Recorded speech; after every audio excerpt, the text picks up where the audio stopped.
nosso Duas Mulheres num Sofá. E aí, Lila, Marília, Rison, voltando das férias então, amiga? Voltando das férias e já inventando coisa nova. Pois é, guria, tu tá sempre inventando, né?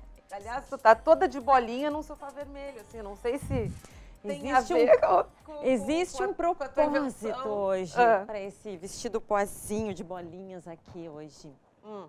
Marla, esse fim de semana... Vai falando que eu vou tentar fazer aqui um watch party. Um watch party, se o povo lá da TV botar nosso programa ao vivo, tá? Enquanto Vamos a Marla lá. tenta ali, eu vou contar para vocês por que eu estou hoje toda num modelito de bolinhas. Nesse fim de semana, eu vou lançar o meu primeiro livro escrito a 4 mãos com uma talentosíssima psicóloga, que também é minha prima, que é a Ana Rison, que se chama Num Sofá de Bolinhas, Amor e Terapia. É uma história linda, linda, linda de alto amor. A personagem, a protagonista, a Babi, é uma mulher bem dinâmica, bem complexa, bem divertida, mas que tem um coraçãozinho despedaçado por causos amorosos, assim, amores difíceis. Ah, entrou ao vivo. Peraí que agora eu vou compartilhar. Agora até eu me ouvi ali, ó. É que eu gosto, pra quem tá em casa não tá entendendo quem é essa maluca, o que ela tá falando? É que assim, ó... Tirar o áudio. Tirar o áudio é bom, Marla. É que é o seguinte, o nosso programa, ele também vai ao ar, além dos canais 24 e 524 da NET, ele também vai ao ar pelo Facebook, pelo site do canal, etc. Então, eu fico convidando aqui, vou fazer aqui meu convite, aqui... E até é bem legal avisar para o pessoal que, se durante a conversa que a gente vai ter hoje, que é sobre o que não me mata, me fortalece, que está muito conectado com a história do livro, o pessoal que quiser fazer perguntas para a Ana Rison, que vai sentar aqui com a gente, conversar sobre essas questões de transformação, pode mandar aí pelo Facebook, Olha né? que o povo aqui já está entrando forte, Ótimo. Hein? Legal, isso aí, gente. Vamos ver, vamos assistir. Como encerrar o Watch Party? Não, para parar. É o seguinte, então, voltando. E a Lila está voltando de férias, está terminando um livro, que está assim... Lançando, né? Como eu digo assim, quentinho... Quentíssimo, esquenta quentíssimo. Só que ele não vai ser lançado... Físico agora, não. A gente primeiro vai fazer um lançamento digital na Amazon. E aí o pessoal também vai ter a opção de comprar ele físico, impresso na Amazon. E depois, num segundo momento, a gente quer fazer um outro lançamento aí com ele físico. E aí, se preparem, né? Hein, Lila? Eu estava conversando contigo essa semana até por telefone, te falando assim que eu tô louca para começar, para ter esse hábito de ler o livro né, na internet, no tablet, no Kindle, no tablet e tal. E tu disse que tu, por exemplo, hoje é só o que tu tem feito, né? Basicamente, eu leio quase tudo hoje em Pode tablet, pegar um Kindle. livro que tu já tem em casa e tu dá o cheirinho do livro, aí tu vai pro tablet. Mas, Marla, olha a praticidade. Se eu quiser viajar com 200 livros, eu carrego no meu tablet 200 livros. E eu gosto de ler, eu adoro ler. Agora, a viagem que eu fiz, eu carreguei tudo que eu queria, todos os livrinhos que eu queria ler nele. Então, tem essa praticidade também. E eu entendo que cada vez mais o pessoal está consumindo livro assim. A própria Ana também é uma consumidora de livro assim.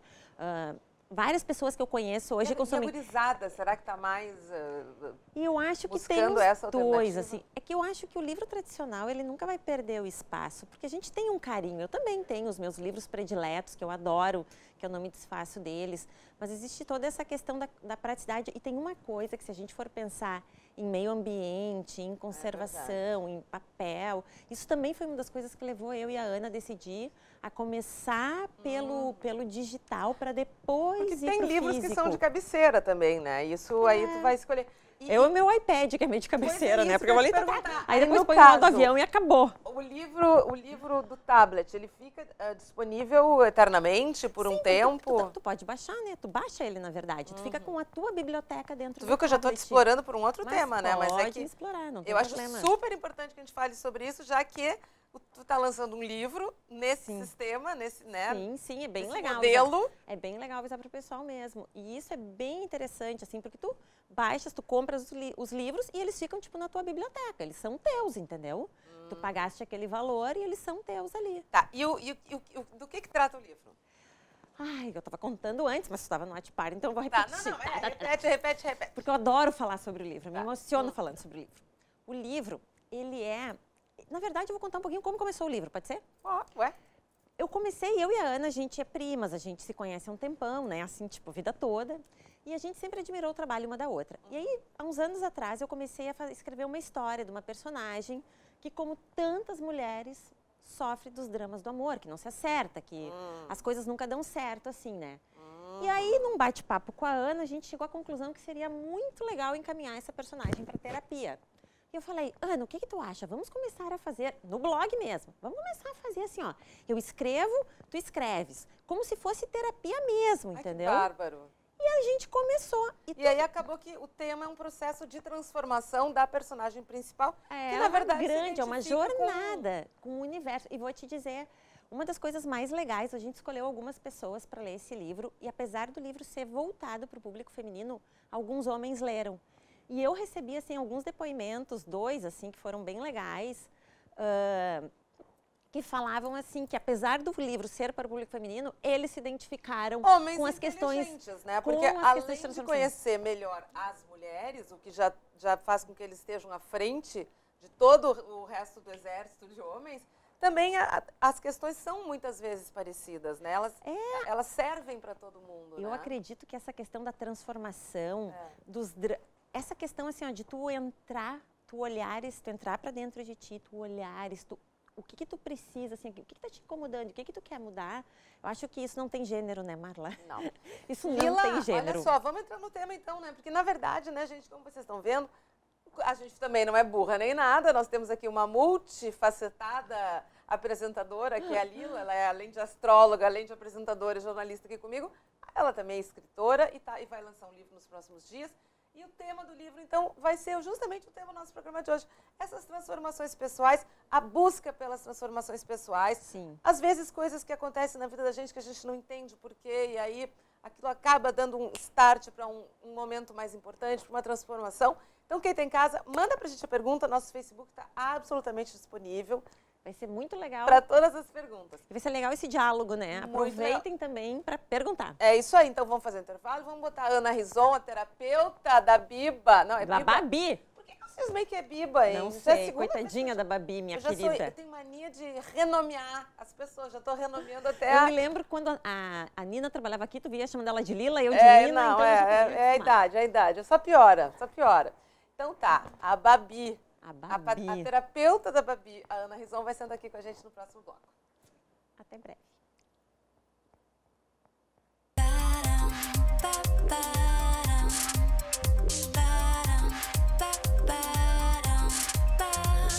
Oiê, estamos de volta com o nosso Duas Mulheres no Sofá, agora 3 mulheres no sofá, e o tema de hoje é: o que não me mata, amém, me fortalece. Então, por favor, mandem perguntas. Nós estamos com os nossos Facebooks abertos. Marla Martins, Marília Rizon. Eu tá com Marília ou Lila? Lila Rizon fez. Lila Rizon. Mandem perguntas sobre o que aconteceu, o que pode ter acontecido, ou que aconteceu efetivamente na vida de cada um de vocês, que foi uma coisa muito forte e que só fortaleceu. Né? Foi uma transformação positiva. Ou até, olha, não tenho dúvida se essa transformação é tão positiva, não tem problema. Para isso, nós temos aqui a nossa bate-terapeuta Ana Rizon, que por uma coincidência, que nada é coincidência, é prima da Lila, porque paralelo a esse tema, nós vamos falar hoje um pouco sobre um livro que essa duplinha aqui está lançando, que se chama Num Sofá de Bolinhas, eis a razão, Amor e Terapia. Amor e Terapia. E a Ana Rizon, que é uma terapeuta, psicóloga, clínica, etc., coescreveu o livro com a Lila, fazendo o papel de uma terapeuta. Então, nós vamos fazer aqui uma grande brincadeira entre a transformação da Babi e as nossas transformações pessoais, né? Então, então vamos começar. E uma coisa interessante, que eu até vou admitir aqui a minha bate-ignorância, né, gurias? Eu hoje fui botar essa frase, o que não me mata me fortalece, que a gente usa muito isso, né? Na nossa vida. Sim. E o primeiro a escrever isso foi Nietzsche, né? Nietzsche, sim. Quer dizer, a coisa é realmente profunda, né? E filosófica, né, Ana? Exatamente. Isso aí. Bom, então vamos começar falando dessas transformações, né?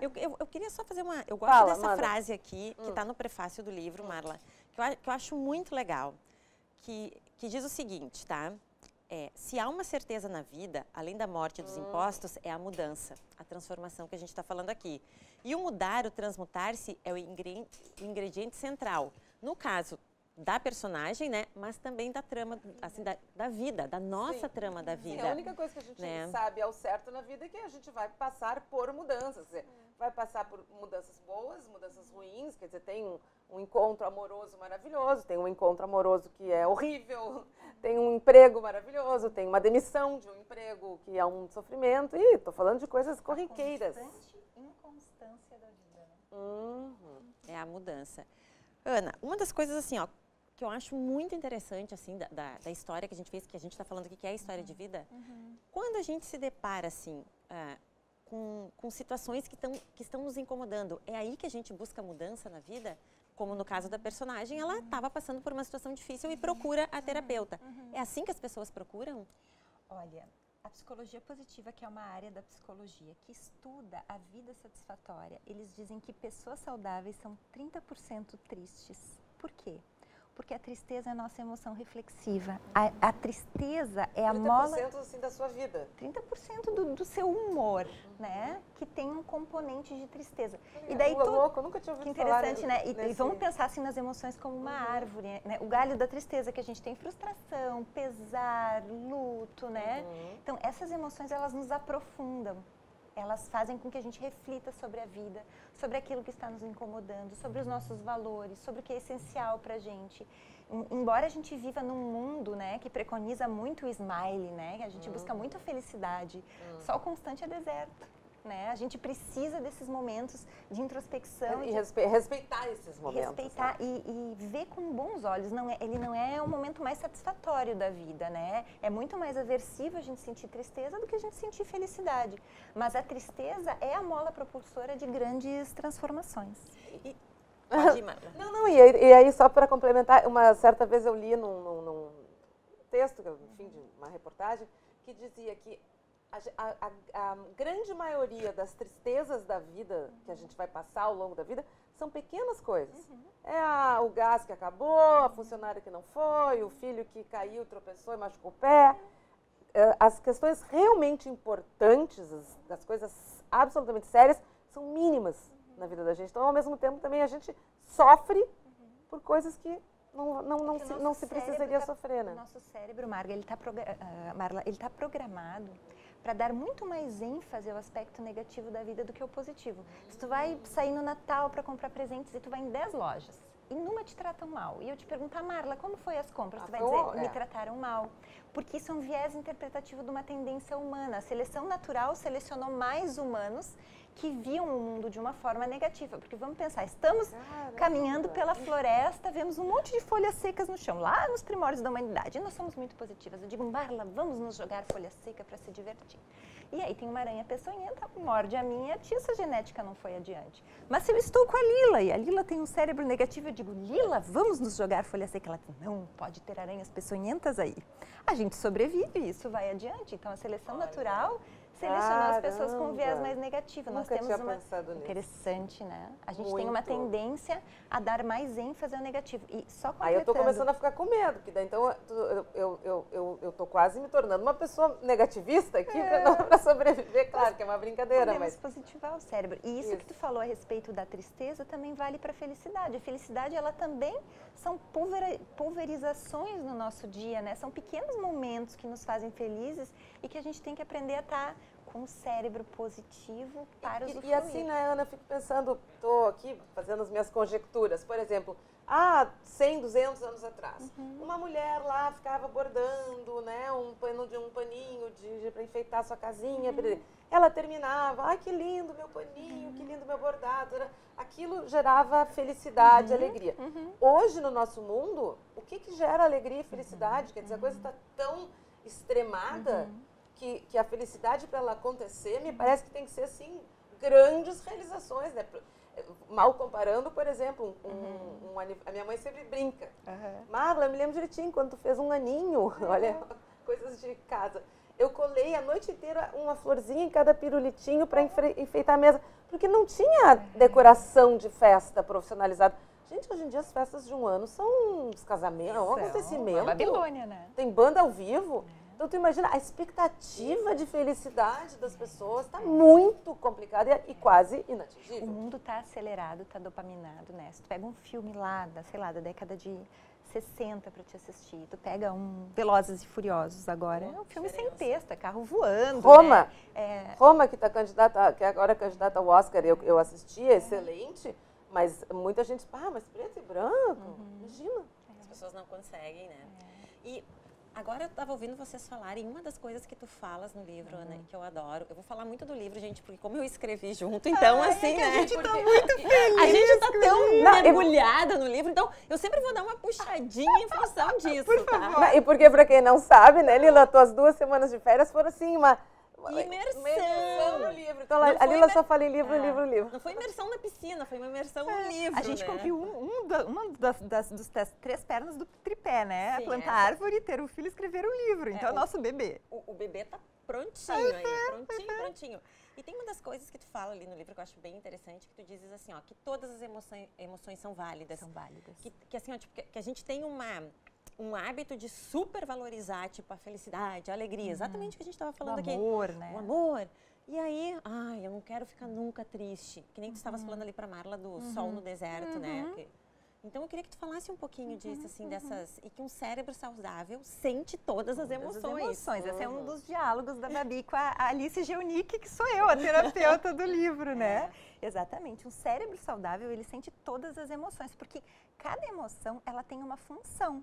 A gente já falou da tristeza, que é refletir profundamente sobre a vida. A raiva, por exemplo, é uma emoção super importante. A raiva, ela é uma emoção que sinaliza injustiça, ou invasão de fronteira. A inveja é uma emoção interessantíssima. A inveja aponta direções para onde a gente ambiciona crescer.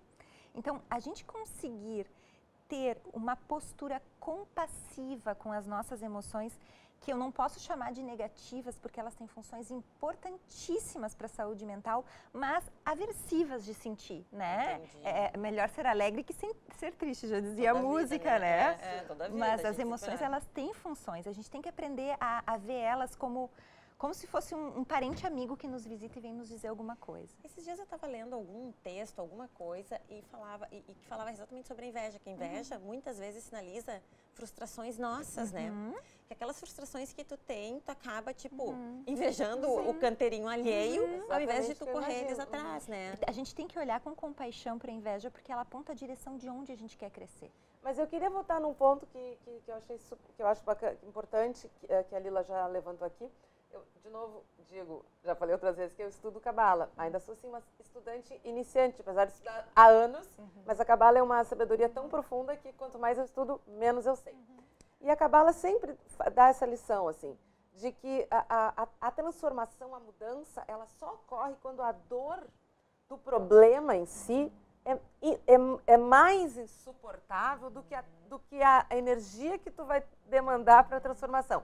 Exemplo. O alcoolista. Quando o alcoólatra perde família, perde dinheiro, perde trabalho, a coisa chega num ponto que a desgraça da vida dele ou dela é tão grande que diz, bom, ou eu mudo ou eu morro. Que é aí o que não me mata me fortalece.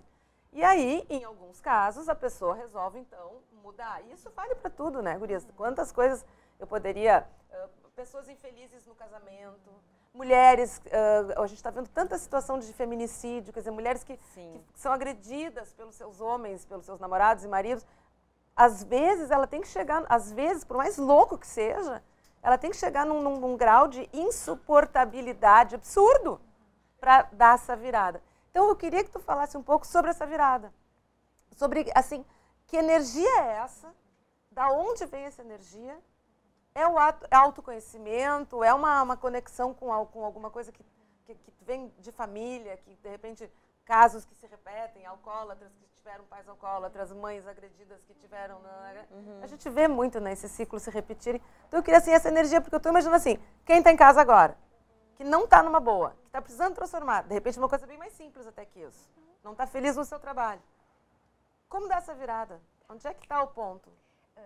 No para não ter que chegar na insuportabilidade. Isso que você falou é bem interessante. Eu acho tão bonito, assim, tantas linhas de estudo e elas convergem para uma sabedoria comum, né? A Cabala, o que tu está falando da Cabala tem muito a ver com terapia do esquema. Muitas vezes acontece no consultório de pacientes me contarem uma história. O meu marido se comporta assim, a minha mãe se comporta assim. Ana, tu acha que ela vai mudar, o que ele vai mudar? Eu sempre costumo dizer, o prognóstico de uma mudança depende de duas coisas. Essa pessoa tem crítica do que está acontecendo com ela. Ela olha e ela diz assim, esse meu comportamento da minha relação com a comida, a minha relação com o álcool, a forma como eu me expresso para as pessoas não é legal. E o segundo item, existe desconforto, esse comportamento gera desconforto suficiente para isso, né? Então, crítica e desconforto são prognósticos de mudança. E aí tu falou assim, o pai era alcoólatra, o irmão era alcoólatra, o marido é alcoólatra. Existe uma coisa, um conceito que se chama normose, tá? Normose é o fato da gente julgar normal o que é conhecido, não necessariamente o que é saudável. Então, lá na Revolução Francesa, era normal guilhotinarem as pessoas na Praça da Concórdia e as crianças assistirem. Isso é saudável? Óbvio que não, mas era normal. Hoje é normal as pessoas trabalharem 8 horas num trabalho que elas não suportam, né? Então, esta normose dá uma certa tolerância, né? Há coisas que não são boas. A gente tem uma normose social e a gente tem uma normose familiar. Então, por exemplo, uma mulher que veio de uma família em que o avô batia na avó, o pai batia na mãe, o cunhado batia na irmã, ela vai ter um marido que bate nela, né? Ela vai gostar disso? Óbvio que não. Mas ela vai ter tem uma tendência a ter um nível de tolerância maior. Viu, né? Antigamente era assim. Oi? Antigamente era assim. Eu vou ter que interromper um minutinho, mas por favor, não vamos mudar de assunto. Quem tá em casa. Meu Deus! Não, sabe por quê? Porque eu vou ter que trocar meu microfone, tá com esse problemático. É uma transformação rápida que vai acontecer aqui, pro bem. A gente já volta, então. Já voltamos, tá? Não saiam daí, hein? A gente já volta.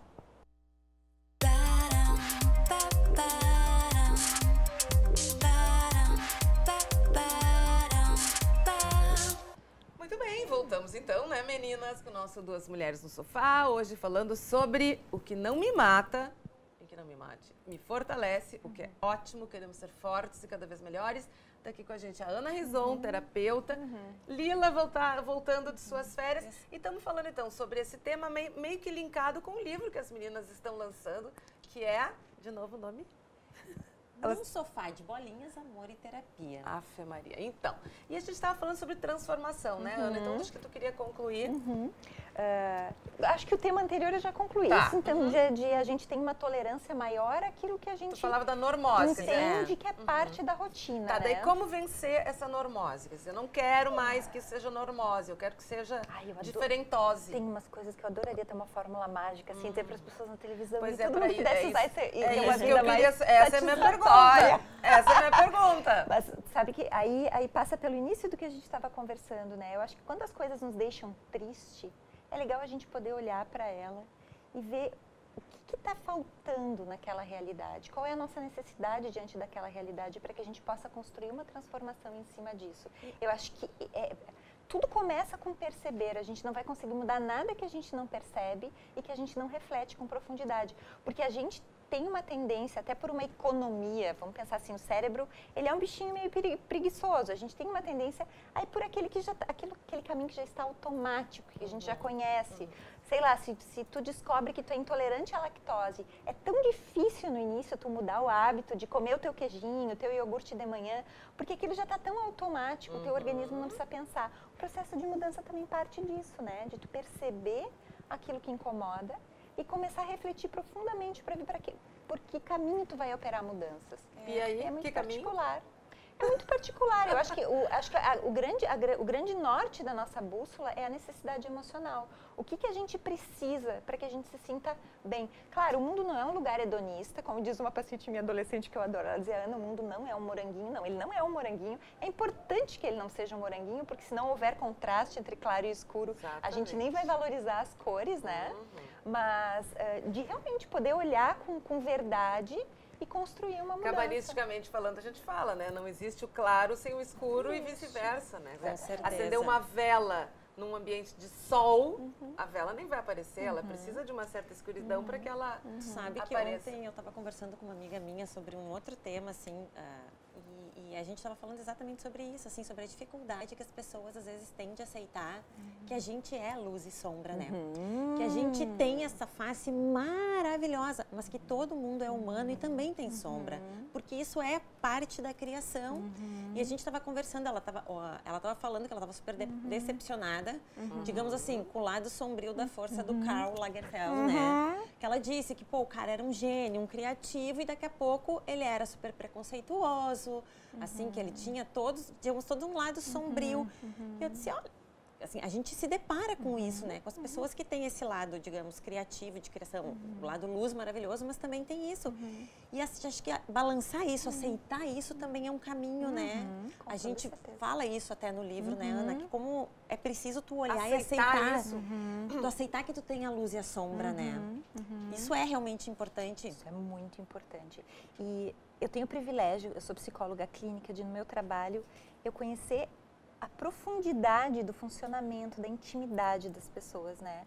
E existe um momento da psicoterapia em que eu costumo chamar de lado B, né? Que o lado B aparece. E eu costumo dizer para os pacientes, pessoas boas têm um lado mau, invejoso, grosseiro, hostil. A gente tem isso, né? Isso é parte do nosso self. Mas deixa eu até, vou contar que eu vou fazer uma meia-culpa. Esses dias eu tive um ataque, um petit. Por uma besteira, um ciricutico por uma besteira. Ciricutico, adoro. E aí eu fiquei pensando, depois que passado o ciricutico, eu pensei, gente, mas sabe, tipo assim, eu sou toda tri de boa, falo, assim, como é que eu fui ter ciricutico? Aí depois eu pensei, bem, né? Sou humana. Eu tenho uma frase que eu adoro, que ela diz assim, nós não somos seres racionais que sentem, nós somos seres emocionais que pensam. A gente é muito mais emocional do que a gente imagina. E esses ciricuticos são momentos que a gente tem os nossos disparos de amígdala, né? Os nossos esquemas se ativam. É verdade. E a gente sabe que essa coisa que tu estava agora falando tu como terapeuta, né, acaba escutando no teu consultório coisas que as pessoas contam que fazem parte do seu lado mais sombrio, né? Eu costumo chamar isso de coragem. Concordo. Porque eu acho de extrema coragem uma pessoa chegar na frente de um terapeuta ou de um amigo, que às vezes não dá para ir num terapeuta, mas tem um amigo que confia. Ou até para o espelho, Marla. Para si mesmo. Mas assim, eu acho que para o outro, verbalizar para o outro, eu acho que ainda é mais, na minha opinião, assim, mais difícil. E ter a coragem de dizer assim, olha, eu também tenho esse lado, eu também sou assim, eu também quero, às vezes, uma coisa que não é boa ou ruim, eu tenho um pensamento, eu tenho uma inveja, eu tenho um egoísmo, eu não sei. Eu acho de extrema coragem. E aí eu penso que a coragem é justamente a energia da mudança, né? O combustível da mudança. Porque não é fácil, né? É muito mais fácil tu ficar acomodada. Às vezes, a Brené Brown fala isso, né? A Brené Brown fala, nossa, é uma autora maravilhosa, eu amo ela. Ela tem vários livros, ela trabalha muito a imperfeição, né? Que a gente possa acolher a imperfeição. E aí a Marla fala, a coragem para mudar. Eu acho muito legal a gente ter coragem para mudar, mas eu acho que às vezes a gente também tem que ter coragem para aceitar determinadas características nossas. Fernando Pessoa tem uma frase que eu adoro, ele diz, eu que me aguente comigo e com meus comigos de mim. E a terapia do esquema trabalha muito em cima disso, aparece muito no livro, né? A gente tem um lado vulnerável. Mas aí é que tá a coragem de se olhar. De se olhar. De qualquer forma, eu gosto muito dessa palavra. Eu gosto muito porque dela eu acho também. Importante, demanda coragem, tu olhar e aceitar. De mudar. O que não significa dizer assim, não é aquele tipo, na minha opinião, tá? Porque eu gosto que aqui eu sou eu mesma, não sou a psicóloga.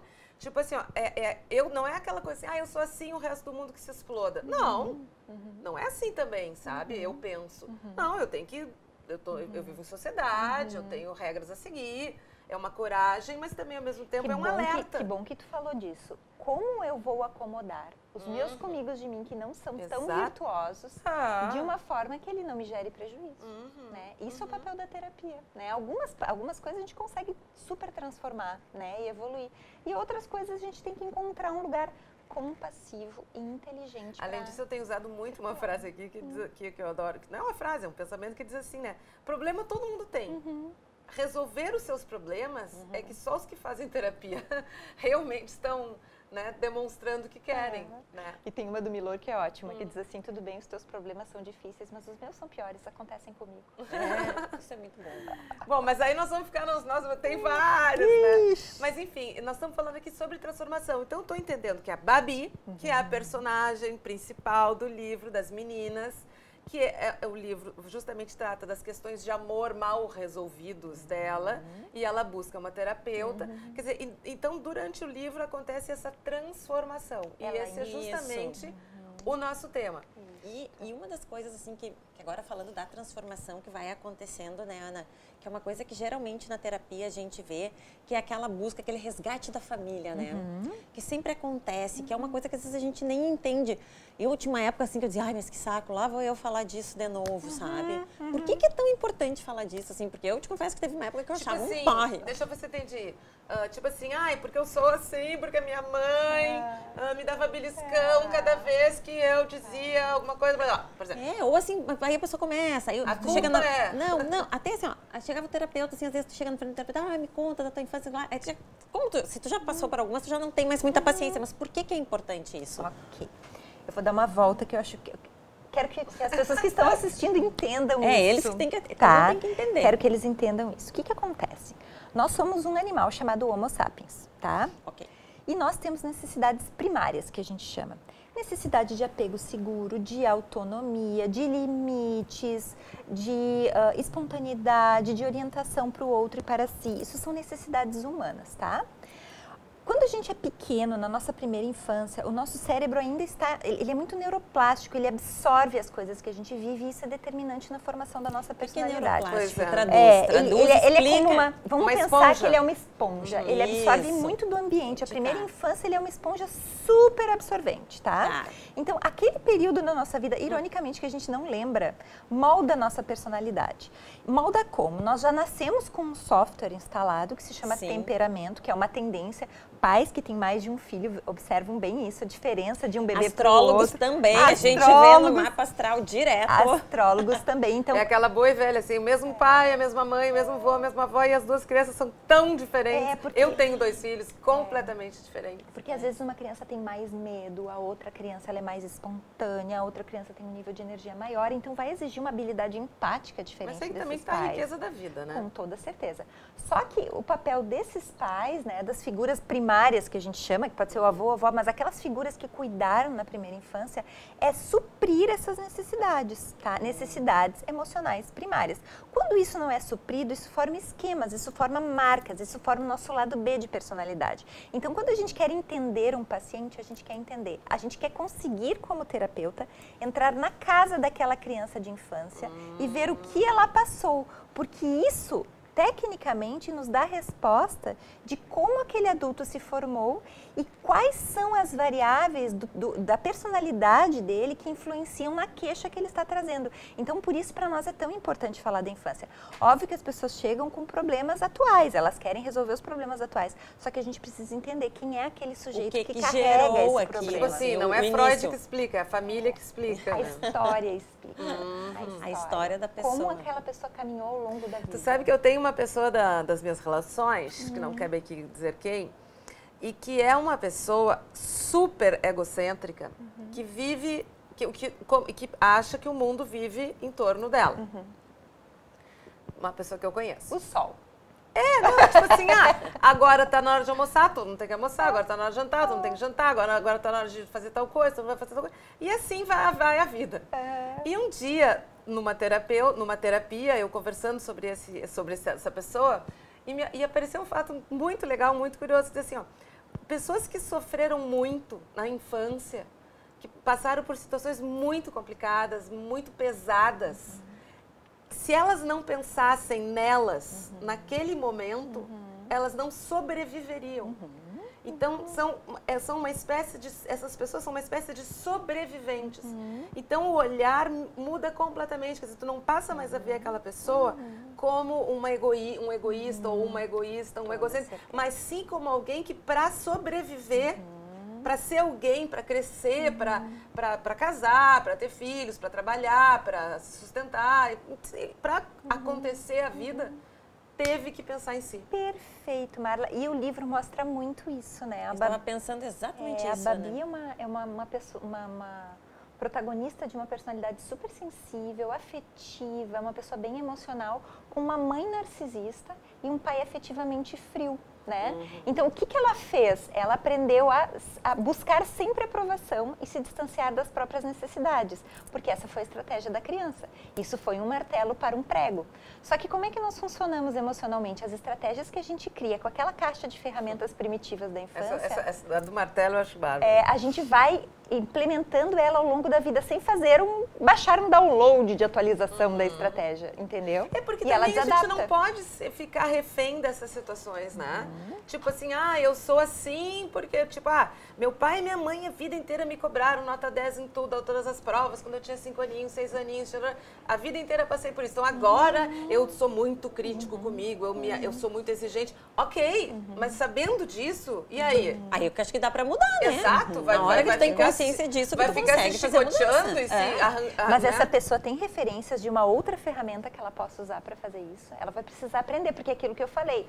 Se tu come leite e a partir de um momento tu não pode mais fazer uso disso, tu vai ter que prestar muita atenção em outras formas para te substituir. Igual com comportamento. Mas eu estou imaginando assim, que a gente também está falando de responsabilidades, né? Quer dizer, a responsabilidade de quem cria uma criança ou participa da criação, da formação de uma criança, e a responsabilidade de cada um de nós, de já numa vida adulta, reconhecer. Mas aí que eu acho que está a grande virada, né? Porque a gente pode ficar, ou nisso que tu estás dizendo, Marla, que é o vitimismo. A culpa é do meu pai, a culpa é da minha mãe, a culpa é disso, a culpa é daquilo. Ou a gente pode tomar uma atitude, na hora que eu tenho consciência, buscar uma terapia, fazer alguma coisa. Mas precisa de desconforto e crítica, senão a pessoa não consegue subir esse degrau. degrau. Eu estava me lembrando, a gente ouviu isso no sofá também, assim, que é sempre o nós desconforto. ouvimos cada coisa nesse sofá, que até Deus duvida. Que é sempre o desconforto, que sem o desconforto, assim, sem aquele... tu não vais, né? Gente, desconforto, o sofá tá confortável, mas nós temos um intervalo agora para fazer. A gente já volta aí para concluir esse papo, porque esse papo hoje tá aqui é uma terapia, né? Beleza. Tá? Esse sofá hoje, nós vamos... 3 mulheres num divã. No sofá de bolinhas da Babi. Vamos mudar o nome do programa hoje, a gente já volta.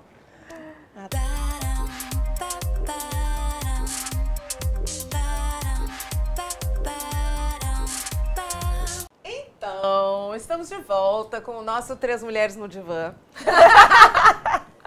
Porque o programa hoje está falando sobre transformação, terapia, como sair daquela situação enroscada, né, que a gente está e tal.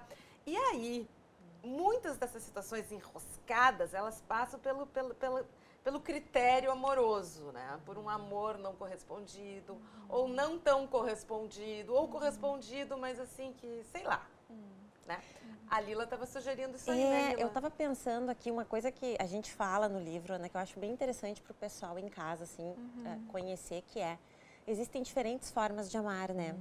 Que às vezes a gente cria uma expectativa, porque eu quero que seja assim, seja assado. E não só em relação ao teu parceiro, muitas vezes até em relação ao teu pai, ou, filho. Eu acho que minha mãe tinha que ter me amado desse jeito, mas a tua mãe tinha um outro jeito de te amar, entendeu? Coisa que a gente observa muito, por exemplo, eu na astrologia eu vejo lá pelo posicionamento da Lua que existem diferentes formas de expressar sentimento, entendeu? Então eu queria que tu falasse um pouquinho sobre isso, que eu acho tão importante para, muitas vezes, compreender isso pode ser para dar o clique. O clique. Que é o que a gente está buscando aqui. É verdade. A Babi teve esse clique com o pai dela, né? E a Babi teve, ela viveu isso. A Babi é a personagem do livro que as meninas estão escrevendo. E isso que foi já escreveram. E foi uma já escrevemos, estamos lançando. Daqui a pouco ela vai falar sobre o lançamento. Essa compreensão que gera esse clique, né, Ana? Fala um pouquinho disso. Na realidade, assim, a gente tem várias linguagens de afeto, né? E para as pessoas que estão assistindo, se elas pararem para pensar as relações íntimas que elas têm, tem pessoas que dão afeto elogiando, tocando, presenteando, dando alimento, se preocupando, cuidando, emprestando coisas. São linguagens afetivas. Só que o que acontece?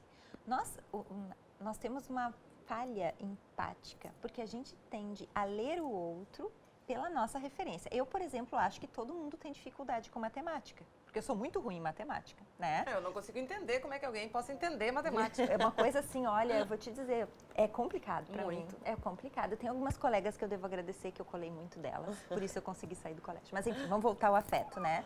Então, a gente tem uma tendência a querer que o outro demonstre afeto pra gente na nossa linguagem. Então, se eu dou afeto tocando, eu vou me sentir afetada pelo teu afeto se tu me tocar, né? Mas pode ser que tu dê afeto elogiando, ou ajudando, ou apoiando, né? Sim, preparando uma comidinha. Exato. Tá, mas tu tá dizendo então que as pessoas têm que estar abertas e prestando muita atenção nos sinais de afeto que possam ser diferentes dos teus. As figuras importantes com quem tu te relaciona, é importante tu entender qual é a linguagem de afeto daquele sujeito, para que tu te sinta afetada pelo afeto dele. Entendeu? Ah, olha, então quer dizer que a minha mãe, quando coloca... Eu estou lembrando uma paciente minha que ela dizia assim, eu nunca consegui elogiar e nem dizer para os meus filhos que eu amo eles, mas eu trocava o lençol de 2 em 2 dias e deixava a cama perfumada, porque era a minha forma de dar um abraço. Que difícil para esses filhos conseguir traduzir essa forma de afeto, mas é uma forma de afeto. Tá, mas vamos lá. A gente está vivendo num momento muito, aqui né, 2019, fevereiro, véspera de carnaval, daqui a pouco já é 2020, né, os Jetsons aconteceram em 2020 ou 21, se não me falha a memória, então assim, a coisa está muito moderninha e aí os simbolismos para os casais estão muito diferentes disso que tu estás falando. Vou te dar um exemplo. A gente vive na época do Tinder, desses aplicativos de encontro, de relacionamento, etc. Semana passada a gente falou aqui no programa sobre qualquer maneira de amor vale a pena. E falamos sobre essas formas diferentes, aí formas mesmo, tipo assim, casamento aberto, casamento a 3, gente que se conheceu no Tinder, etc, etc, etc. Bom, dentro dessas ideias todas, começam a aparecer coisas assim. Ah, eu saí com o fulaninho, aí eu transei com o fulaninho não me ligou no dia seguinte, fulaninho não me ama. Ou não gostou. Saí com o fulaninho me disse que me ligava, faz uma semana ele não me ligou. Não, porque o que eu ouço falar é que se não liga em 3 dias, nunca mais vai ligar. Eu tô rindo aqui porque esse é o roteiro clássico do encontro do Tinder, né? Exato. É assim, ó, só mudam então, os nomes, mas aí tu estás um dizendo padrão. dessas formas diferentes. Quer dizer, tu tá falando de uma forma onde tu possa efetivamente detectar. Bom, realmente, assim, a minha sogra, por exemplo, ela cozinhava super bem, faleceu ano passado, infelizmente, querida minha sogra. Ela cozinhava muito bem, então ela ia lá em casa, ela fazia bolinho de chuva para os meus filhos.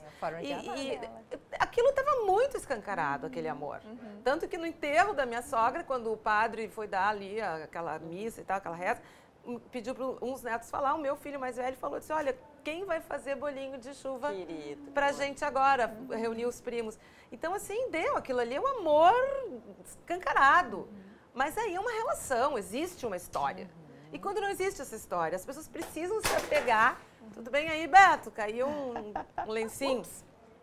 As pessoas precisam se apegar em algo, né? E aí, faz o que com isso? É muito complicado, né?